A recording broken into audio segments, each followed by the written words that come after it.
Час читати.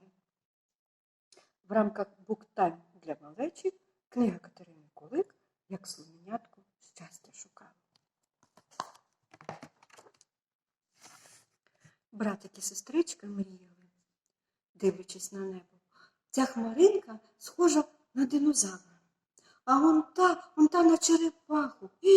Дивись, справжня хмаринка слоненятку. Пробачте, а ви часом не знаходили моє щастя? Звернулась до близнюків Елі та Ену білосніжне слоненятко.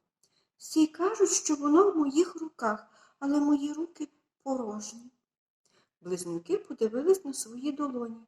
Дивно, та в нас також нічого немає. То що? Ми його загубили?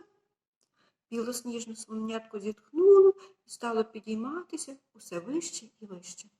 А шукаємо щастя разом, вигукнуло Еля. Класно, шукаємо, заплескала в долоні Еля. Разом веселіше. Білосніжне слоненятко, наче сніжинка, опустилось на траву. А ви знаєте, де його шукають?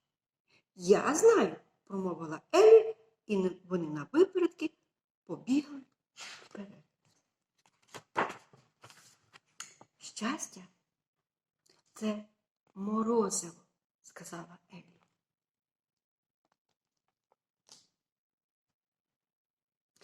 Воно так смачно тануло в роті, що хотілося посміхатися.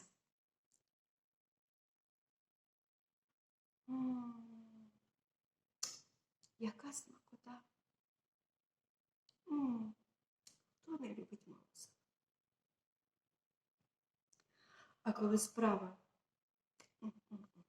дійшла до хрусткої вафлі, то хотілося співати.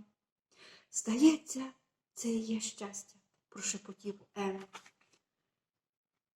Більше ми тебе ні за що не загубимо, пообіцяла Ель.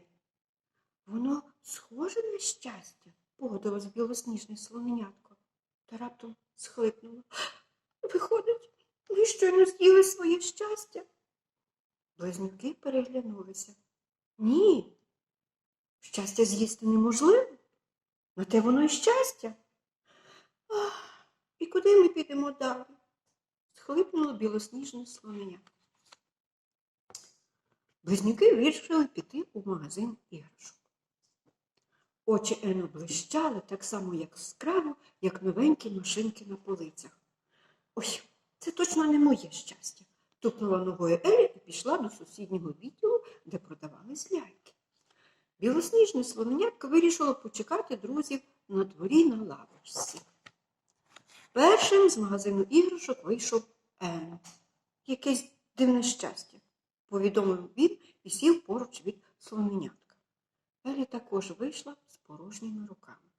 Щось не те, зітхнула вона і сіла поруч. Наче щастя не справжнє.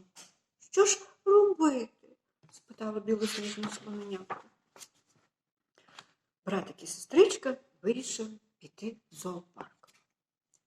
Не всі тварини спромоглися приховати здивування, коли побачили білосніжне слоненятко, зате всі привітно помахали хто лапами, хто хвостом. Спостерігайте уважно, над чим інші сміються, наказав Ено. Та що в цей час вони тримають в руках, додала Елі. А якщо малюк сидить на батьковій шиї і їсть морозиво, це буде вважатися щастям, уточнило білосніжне слоненятко. Ено повів плечима. Білосніжне слоненятко продовжувало спостерігати далі. Тримають одне одного за руки, обіймають одне одного, тримають малюка на руках. І навіть двох. Елі посміхнулася і взяла брата за руку. Ено посміхнувся і обійняв білосніжне слоненятко. І всім стало тепло-тепло. Матуся! Вигукнуло білосніжне слоненятко. Величезна біла слониха, поспішаючи, розштовхувала інші хмаринки. Матусю! Повторило білосніжне слоненятко. Де ж ти був? ніжно запитала білосніжна слониха. Матусі, я шукав щастя. Чому ж так довго? Я так хвилювалася. Розумієте, промовив Ено, справа в тому, що ми не там його шукали. Ми думали, що щастя в наших руках, пояснила Еллі. Білосніжне слоненятко обійняло матусю міцно-міцно та прошепотіло на вушко. А воно виявилось у нашому серці.